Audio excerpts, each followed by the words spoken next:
Buenas, como siempre. Después del tiempo venimos acá a resolver el examen final del curso de planeamiento y control de producción, un curso fuerte, PCP, que es el examen final del ciclo 2021-2.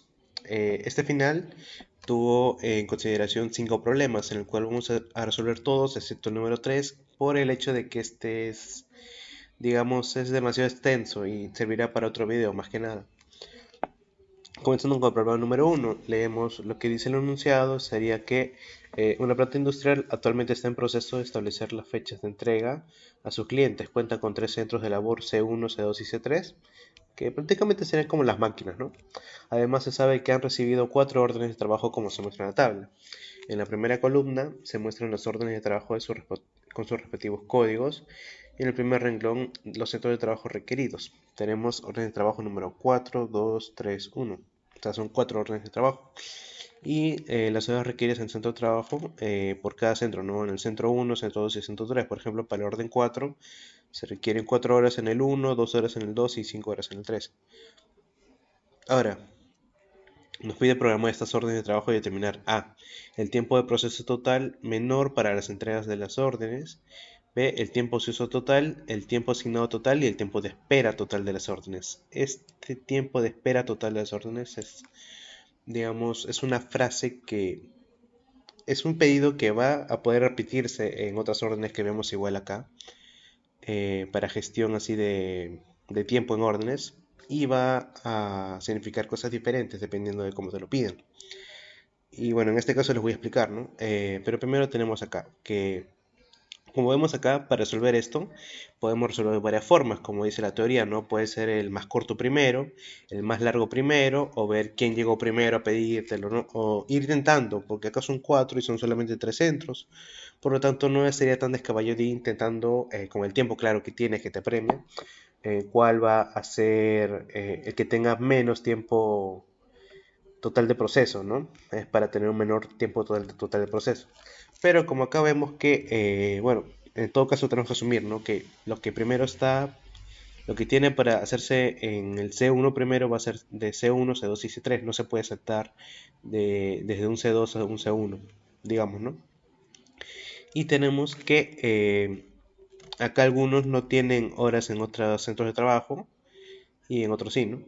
Y mira, acá notamos algo que de la teoría también, para hacerlo según Johnson, tenemos que el menor de estos de acá debería ser mayor que el menor de estos, y este tiene que ser mayor al menor de estos, según no recuerdo, ¿no? Y por lo tanto se puede hacer Johnson con dos máquinas, o sea, juntarlos.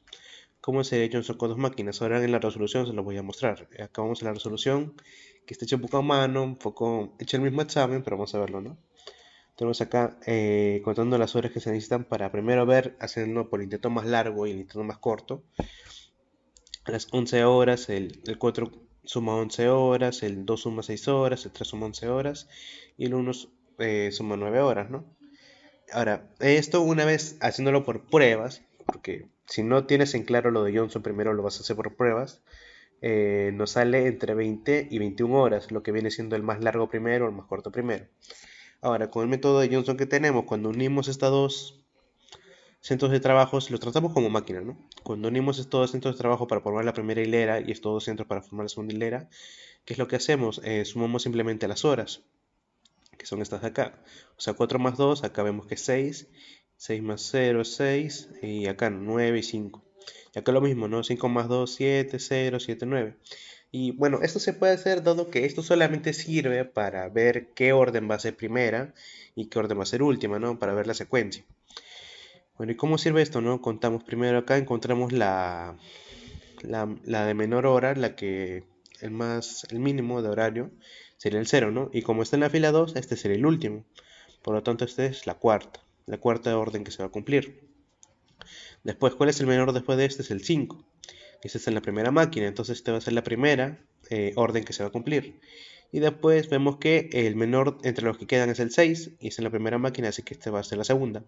Por descarte, esta de acá va a ser la tercera. Entonces las órdenes, el orden de las órdenes que se va a seguir es el número 1, número 4, número 3 y número 2.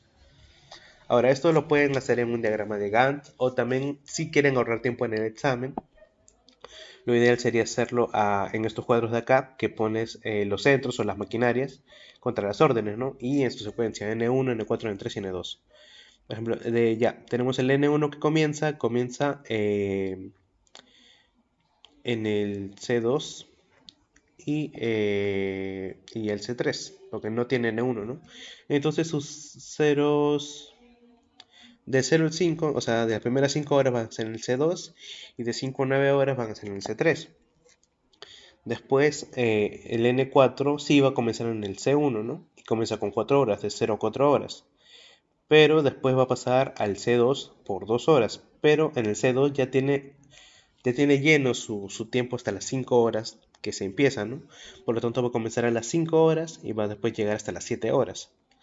Y como tiene 5 horas en el C3, una vez que pasa el C3 de nuevo, va a comenzar de las 9 horas, porque esto ya está acopado hasta las 9 horas. Cuando lo haces un diagrama de GAN van a entender esto. Cuando si han estudiado esto bien van a entender esto, ¿no? Inicia a las 9 y termina a las 14. Entonces el N1 y el N4 ya están hechos. El N3 lo mismo, comienza a las 4, termina a las 8. Acá como ya tiene de sobra de 8 a 13. Y tiene que poner una hora acá al llegar al 14, 14 y 16. Y por último el N2, que era el último, son 6 horas nomás con la máquina 1, con el centro de trabajo 1, que sería de 8 a 14. Muy bien, entonces el tiempo total que se utiliza, el tiempo de práctica total, el TPT, que nos piden menor es de 16 horas, visto que como el más corto y con el más largo primero sería de 20 o 21 horas, acá de 16 horas nos estamos ahorrando más de 4 horas, ¿no? Por lo tanto, tenemos acá la primera respuesta A, que sería el tiempo de proceso total es igual a 16 horas. Ya. Ahora, ¿qué más pedían acá? Piden el tiempo ocioso total. El tiempo ocioso total se cuenta por maquinarias o por centro de trabajo también. Tenemos en el centro ocioso del centro de trabajo 1. Acá vemos que está desde 0 a 4, de 4 a 8 y de 8 a 14. No hay tiempo ocioso. No se cuenta el tiempo ocioso desde, digamos, 14 hasta 16 que termina supuestamente, ¿no? Se cuenta el tiempo ocioso entre que el centro de trabajo está prendido, digamos, hasta que ya terminó. Si hay una hora entre ellos que no se usa, ese es un tiempo ocioso. Acá sería 0 en el primero, en el segundo ¿cuántos habría? De 0 a 5, de 5 a 7 y de 8 a 13. Acá del 7 al 8 hay una hora de ociosidad, por lo tanto hay una hora no útil, entonces acá es una hora. Y en el centro de trabajo 3 hay de 5 a 9, de 9 a 14 y de 14 a 16. Vemos que hay 5 horas de 0 a 5, ¿no? Y vemos que acá ya, 5 horas. O sea, el tiempo ocioso total va a ser la suma, que serían 6 horas. Ahora, el tiempo activo total, si no me acuerdo. El tiempo asignado total, disculpen. Ahora, este es prácticamente más simple, pero es lo mismo, es el tiempo que sí se cumple, o sea, que está actuando los centros. Acá pueden hallarlo, no tanto con eso, no necesitan simplemente esto de acá, que es la suma, ¿no? Es, por ejemplo, acá en el centro 1, ¿cuánto tiempo va a ser sí o sí? Porque tienen que cumplirlo, va a ser 4 más 6 más 4, va a ser 14, acá en el centro 2 va a ser 12 y en el otro va a ser 13. Así que en total va a ser 37 horas.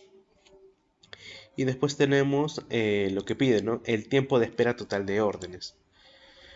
Ahora, el tiempo de espera total, esta es la suma de las órdenes. Y para esto que está acá va a ser de esta manera, ¿no?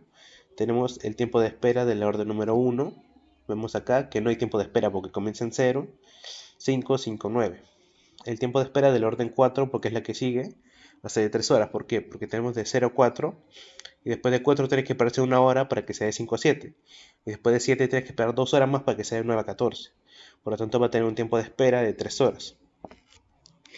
Y después va a ser el tiempo de espera del N3, o sea, de 5 horas. ¿Por qué? Porque tienes acá que esperar 4 horas para que inicie y que sea del 4 a 8. Del 8 a 13 no tienes que esperar nada y del 13 a 14 para que sea del 14 a 16 tienes que esperar una hora. Por lo tanto va a ser 5 horas. Este tiempo total de espera que te piden va a ser contando las horas de inicio. Van a ver que después en el otro problema que también piden casi lo mismo va a ser diferente. Ya que vemos que el tiempo de espera en E2 va a ser 8 horas, porque espera 8 horas para iniciar todo, ¿no? Ya. Tenemos un tiempo de espera total de 16 horas. Y acá, bueno, serán los resultados, ¿no? 16, 6, 37 y 16. Y esto es todo para el ejercicio número 1. Ya. Ahora, para el problema número 2, tenemos para producir el artículo R se necesitan 2 componentes de B y 3 componentes de C. Esto ya vemos que es como un MRP, con un árbol de materiales y todo. Y para elaborar el componente B se requieren 3 elementos D y solo un elemento E. Finalmente, para elaborar C se necesitan 2 elementos F. Si se desea preparar una cantidad exacta de elementos R de tal manera que no quede stock de ninguno de los componentes, prepare el cuadro de requerimientos. Indique cuántos artículos R deben prepararse y cuál es el monto de inversión en materiales comprados adicionalmente. Ahora tenemos aparte esto de acá. No hay ningún stock de R, no hay ningún precio de compra. Y no hay stock de B de 200, stock de C de 500. Hay 600D, 800C y 600F. Ahora, y después hay precios para el F, para el E y para el D. Eso implica que supuestamente podemos tener que comprar de D, E y F, porque podemos requerirlo, además que nos falten, pero simplemente para agotar el stock de los otros que son sus amarres para tener un grado superior, para obtener el máximo de R que podemos tener para que todo esto se llene, no se use en el árbol de requerimientos, ¿no? Eso es lo que nos piden. Ahora, acá en vez de hacerlo con un MRP, podemos hacerlo de una manera, digamos, más craneándola, ¿no? Digamos acá, este es el inicio, ¿no? El P2.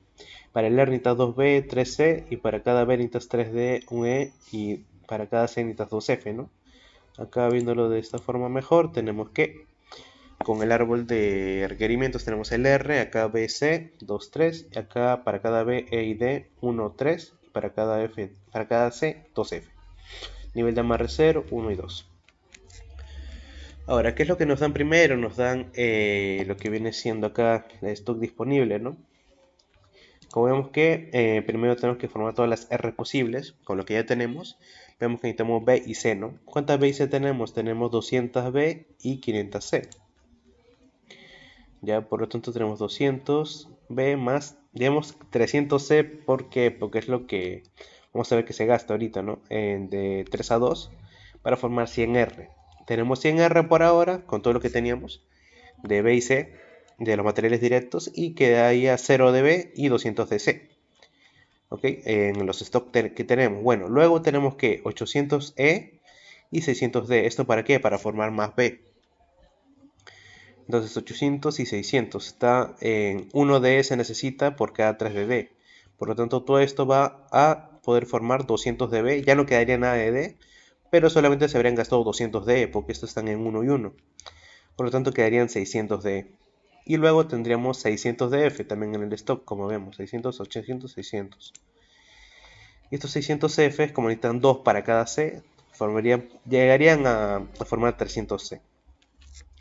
Ahora, ¿qué tenemos? Tenemos 200B, 300C que se suman a los 200C que ya teníamos, por lo tanto tenemos 200B más 500C. Están en proporción de 2 a 3 y tenemos igualmente acá 100R, aparte de los 100R que ya teníamos. Entonces tenemos 200R y quedan 200C, aparte de lo que ya gastamos.